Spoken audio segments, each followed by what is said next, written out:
Assalamualaikum warahmatullahi wabarakatuh. Halo teman-teman sekalian, jumpa lagi dengan Bang Uyi dalam ini. Kita memulai, maka terlebih dahulu saya menyampaikan bahwa teknik merangkai bonsai. Sengaja ini merupakan topik baru saya.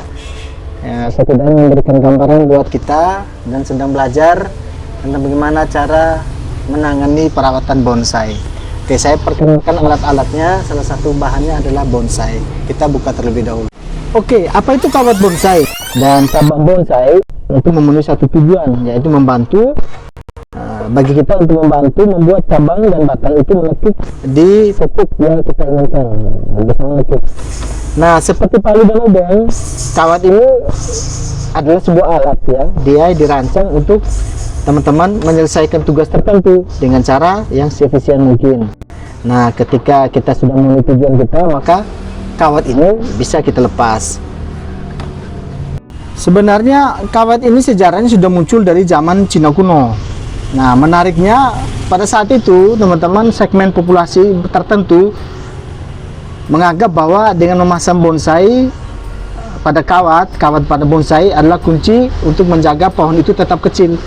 Nah, orang akhirnya bertanya, kira-kira tujuan kawat ini untuk membuat pohon itu sakit atau tidak? Nah, dengan penciptaan bonsai itu ada hubungannya dengan praktik untuk mengecilkan kaki. Nah, itu sejarah bangsa Cina kuno. Nah, ternyata kawat ini memiliki tujuan yang sama dengan kawat gigi misalnya pada anak. Perangkat pembentuk sementara yang memang dirancang untuk dihapus setelah melakukan tugasnya. Begitu teman-teman. Nah, oke, sekarang tujuan utamanya sebenarnya yang sudah saya jelaskan tadi adalah dia ini sebenarnya untuk menekuk batang dan cabang. Menekuk batang dan cabang ya pada tanaman. Nah, dalam kebanyakan situasi kawat ini cara yang paling sederhana dan tercepat untuk menyelesaikan pekerjaan itu. Selain itu mungkin ada cara lain ya selain kawat. Nah, tentu saja ini bukan metode satu-satunya metode ya. Bisa saja kita ikat itu dengan tali, bisa saja kita ikat dengan benda-benda lain ya. Misalnya ditekuk dengan menggunakan semacam alat tekuk tertentu, siku atau lain sebagainya. Nah, kawat ini adalah salah satu pilihannya. Nah, pada penggunaan itu tidak wajib. Ada juga yang bisa menggunakan teknik-teknik yang lain. Nah, jenis kawat bonsai yang digunakan secara umum, kedua jenis ini menawarkan daya tahan yang cukup ketika ditekuk, kemudian digunakan secara lentur dan mudah diterapkan pada pohon. Nah, kawat yang saya tampilkan di depan teman-teman ini adalah kawat khusus bonsai yang terbuat dari aluminium. Teman-teman juga bisa menggunakan kawat tembaga, kawat yang ada pada kabel tembaga itu ya. Itu silahkan bisa dipakai untuk kawat bonsai. Nah, ukuran ini yang saya ambil contoh ini adalah ukuran 1 mili, ukuran 2 mili, dan ukuran 3 mili. Teman-teman bandingkan ukurannya, saya tampilkan ya. Nah, ini fungsi dan kegunaannya akan beda-beda. Ada yang pada dahan atau batang dan ada yang pada dahannya dan ranting, batang, dahan, dan ranting. Nah, ini 3 mili ya, ini ukurannya teman-teman ya, 1 mili, 2 mili, dan 3 mili. Ada yang lebih besar lagi, 4 mili, 5 mili, bahkan ada yang sampai 6 mm. Kalau pasaran di Indonesia itu rata-rata 1 sampai 6 mililiter, 6 mm ya.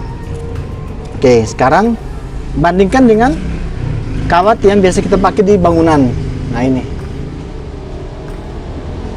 karena sudah saya katakan bahwa kawat yang paling lentur itu adalah bahannya adalah harus dari tembaga dan aluminium. Kalau ini adalah kawat dari besi, makanya kawat benrat dan kawat besar. Nah, ini akan sangat keras teman-teman tekukannya, jadi sulit untuk membentuk tanaman bonsai. Nah, kalau ini kawat benrat memang lenturnya cukup bagus, hanya dia ukurannya kecil sehingga tidak bisa membentuk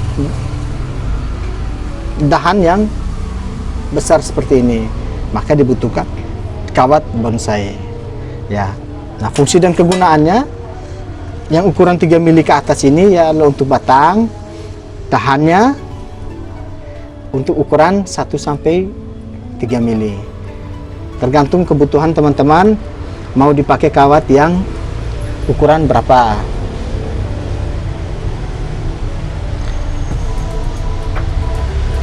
Kalau beda antara kawat tembaga dan kawat aluminium ini, dia memiliki kelebihan dan kekurangan. Kalau aluminium, dia memiliki warna yang lebih cerah. Ada juga kawat yang berbentuk warna hitam ya. Nah, karena dia sendiri kawat tembaga aluminium ini, dia dilengkapi dengan lapisan anodis,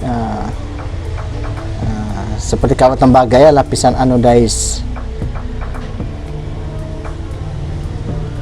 Nah, kalau kawat aluminium ini ada kawat aluminium yang halus, yang lembut, dan ada kawat aluminium yang biasa. Yang ini yang biasa.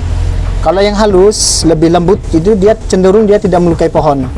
Nah, kalau beda antara dengan kawat tembaga ini halus, tetapi dia juga bisa untuk menyesuaikan dengan warna pohon. Kita bisa untuk melakukan pembungkusan melalui kertas raffia untuk memberikan bantalan yang lembut antara pohon dan kawat itu sendiri. Ya. Oke, mungkin itu saja penjelasan singkat saya pengenalan tentang kawat bonsai. Semoga bermanfaat.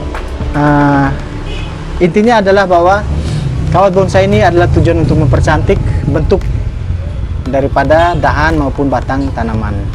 Dan bahan yang paling bagus untuk menekuk adalah yang dari aluminium dan tembaga, ya, dengan berbagai ukuran sesuai dengan. Itu saja penjelasan singkat saya pengenalan tentang kawat bonsai. Semoga bermanfaat.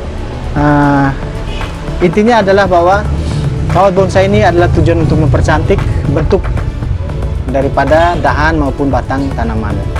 Dan bahan yang paling bagus untuk menekuk adalah yang dari aluminium dan tembaga, ya, dengan berbagai ukuran sesuai dengan kebutuhan teman-teman.